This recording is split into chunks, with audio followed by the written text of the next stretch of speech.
That advantage you used to have. Well, the automatic assumption that cops are honest and trustworthy. Not so much these days. Well, if you had a different client, I might agree.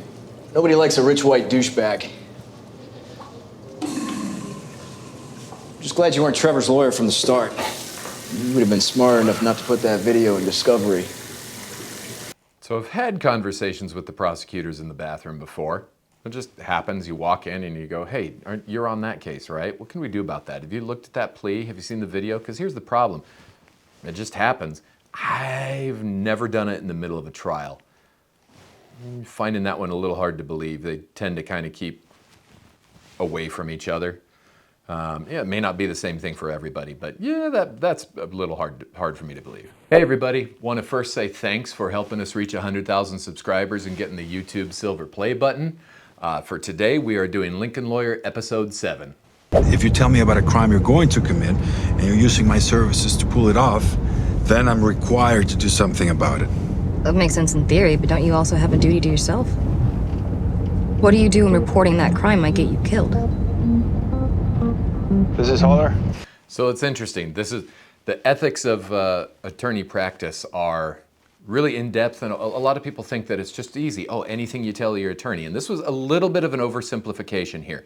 Anything that you tell your attorney. Well, anything that you tell your attorney in confidence, just that is, with nobody else around. Because if there's a third person that hears it and, the confidentiality of it could be broken. There's a whole lot that goes into it, not just I said it to my attorney. If you said it to your attorney in a crowded room, like at a party, yeah, you can't expect that to be confidential. You can't say, oh, that can't be used against me because I said it to my attorney.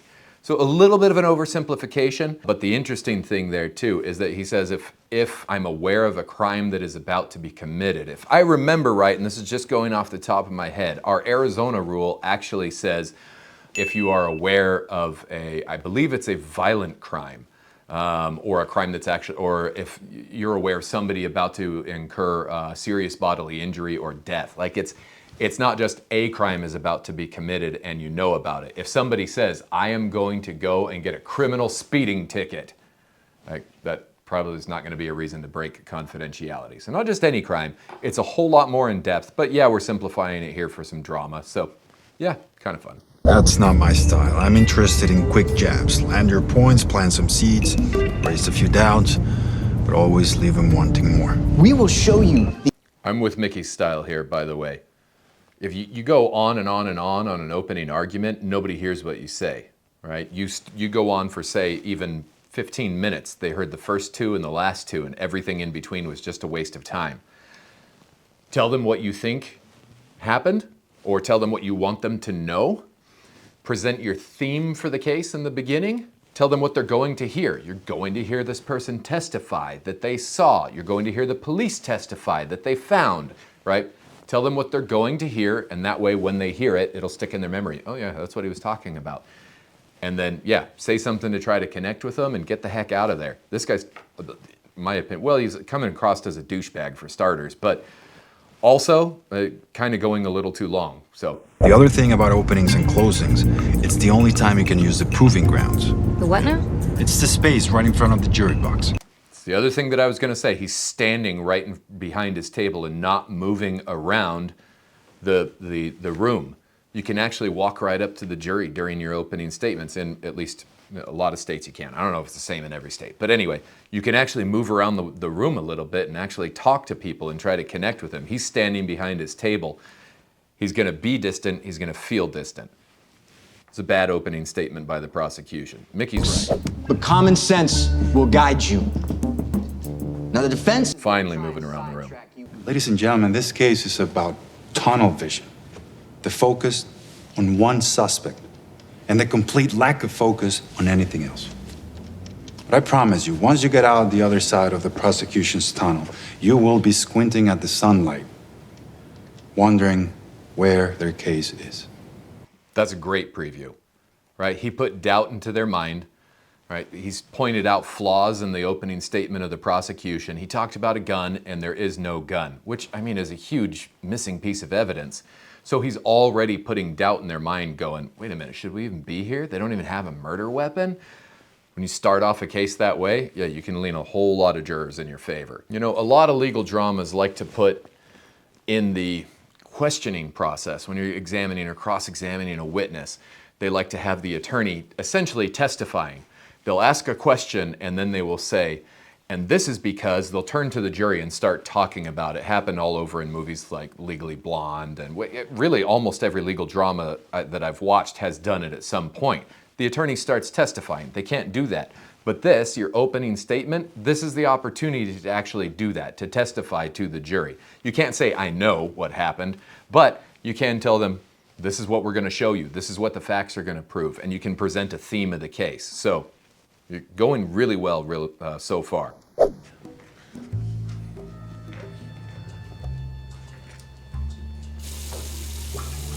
She looks like she's too old for him. I'm just saying, she looked a little wrinkly there. I'm not trying to be mean. Deputy Murray, did you notice anything unusual about Mr. Elliott's demeanor as he led you through the house? Objection calls for speculation. Overruled. It's the officer's observations. You can speak. Good overrule. On 3 separate occasions, Mr. Elliott spontaneously stated that he did not kill anyone.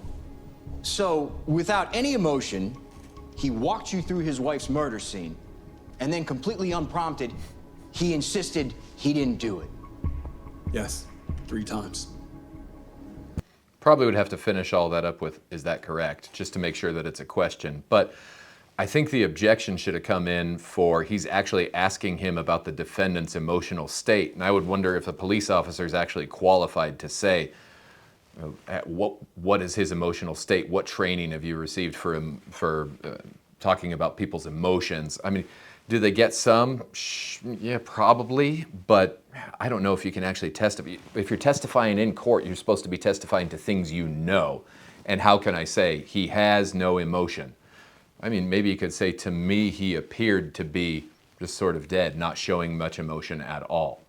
You could say that. To me, that's how it looked, but that's not actually how it was presented. So, yeah, I don't know. Why are you handcuffing him? He had voluntarily agreed to be handcuffed. We had a potentially volatile situation, and I explained it would be best for his safety and ours if we could handcuff him until we secured the premises. Well, that is a very well-rehearsed answer, Deputy Murray. Objection, Your Honor. Sustained. The jury will disregard that last remark. I love that every time I hear it. How do you disregard something that you've heard? The jury will disregard that. Or, you know, I've mentioned in a previous video that there's a clawback provision for some like evidence that you accidentally sent out, that you're supposed to disregard it and just forget that you saw it and not act on any of it. How in the flying crap do you do that? How do you forget that you heard a thing and just not let it affect your decision about anything? I don't know how to do that. Well, the rules say you're supposed to. Are you a trained psychologist, Deputy? Objection. Boom, what did I say? Sustained. Rephrase the question. Deputy, do you believe there's a correct emotional response to trauma? I would think that if someone stumbled upon their wife's body after she'd been murdered, they would at least react. React? How exactly? Cry, maybe? Is 1 tear enough? What if somebody cries for, like, let's say 5 minutes and then laughs? Objection, 352, argumentative. Sustained. Counsel, moving along. Once again, the jury's hearing all of this, hearing Mickey's argument. So even though it's being objected to, they're supposed to just forget about it. They don't. And he is putting the idea in their head. And honestly, this is a freaking great line of questioning. He testified that he showed no emotion. He wanted to know, hey, why can you say he showed no emotion? How are you qualified to say he showed no emotion? I mean, you know, I'm sure police get something in the academy. I didn't, but I was a corrections officer, and so I didn't go to the same academy they did. They didn't tell us about, you know, what emotions look like in the face. We weren't trained to look for micro expressions or macro expressions or any of that kind of stuff. That's all just stuff that I've studied on my own because it makes me a better attorney. But police officer, yeah, I'd be making this exact same argument that Mickey is. He's not trained to look for emotions. He's not trained to see what they're feeling at that moment. So, yeah, no, I think that's a great line of questioning. No further questions, Your Honor.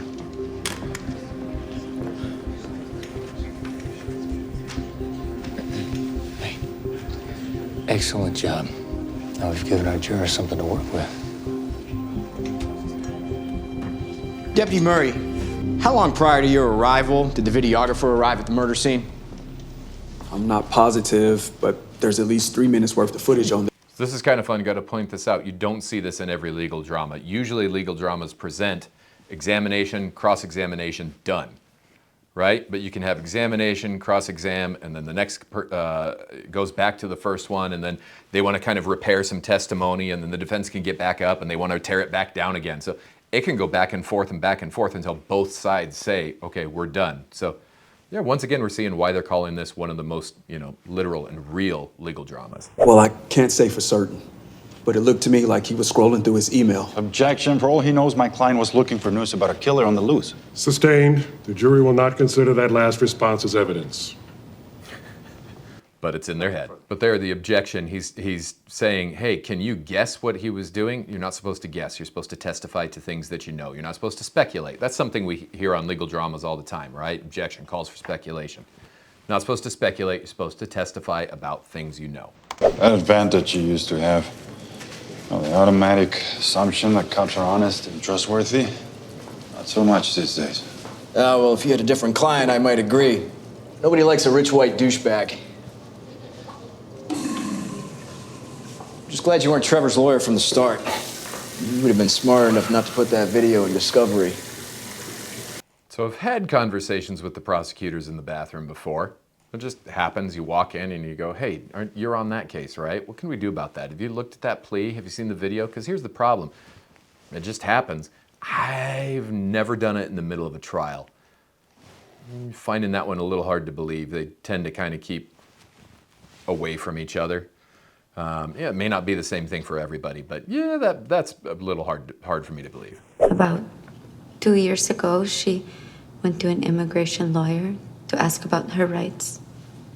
He wanted her to speak to the authorities, so she asked if I thought it was a good idea. She asked some other people too. I keep having the feeling we're going to find out that this case is connected to Mickey's case. And I think that's just because it's a legal drama. In real life, it wouldn't be, but legal drama, I'm thinking, yeah, that's got to be connected somehow. What to you was the significance of Mr. Elliott's omissions? Objection calls for speculation. I'll allow it. To me, it was indicative of deception by Mr. Elliott. And I've been doing this a lot longer than 7 months.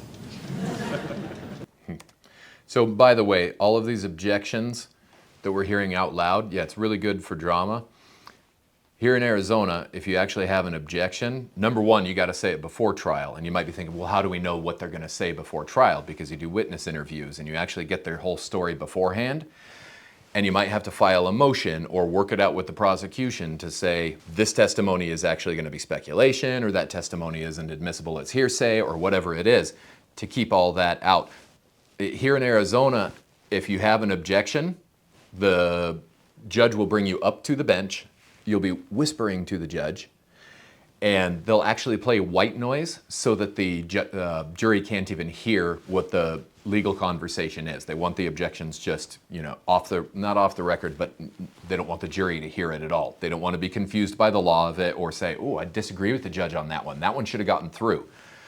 So this, we like it for drama, and it's what we expect to see on TV, but it may not be the way that works anymore. And I say may not because this is California, not my home state of Arizona. So I don't know how it works over there. Gentlemen, we approach.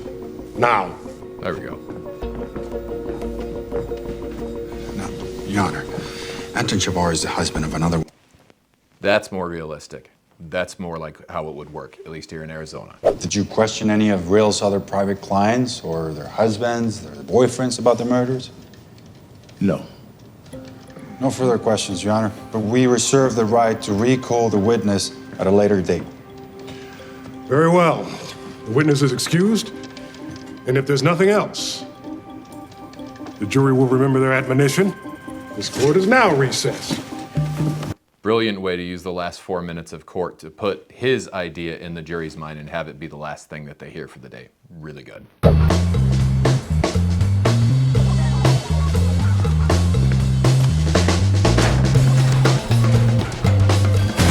Yeah, they already had a discussion about this, but following a juror and checking his trash, definitely against the rules. I'm pretty sure everybody watching knows that.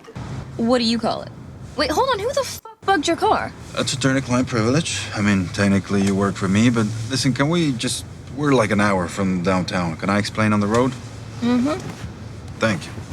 So technically he can't break privilege with her just because she's an employee. That is one of the things that you can do, is share privileged information with an employee, but it actually has to be necessary for them to perform their job. She's a driver, she's not even a paralegal. It's like telling the janitor, yeah, that guy confessed to murder. Yep, doesn't work. Judge Stanton wants to see both counsel in chambers immediately. Alone.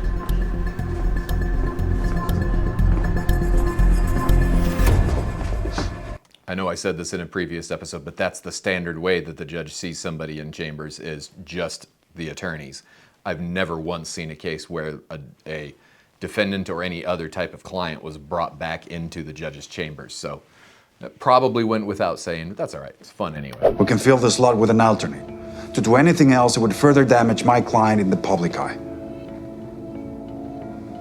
Do the people have an opinion? I don't know anything about this, but I'm confident I can win the case no matter who's on the jury. No attorney should ever be confident that they can win the case no matter who's on the jury. That's the whole point of jury selection, is to get the people that you want on the jury. If you have a whole bunch of biased people, it's just a stupid answer. All right, that was Lincoln Lawyer episode 7. I'm definitely hooked on the show. Looking forward to doing episode 8. Go back and check the playlist so you can see episodes 1 through 6. We'll see you next time.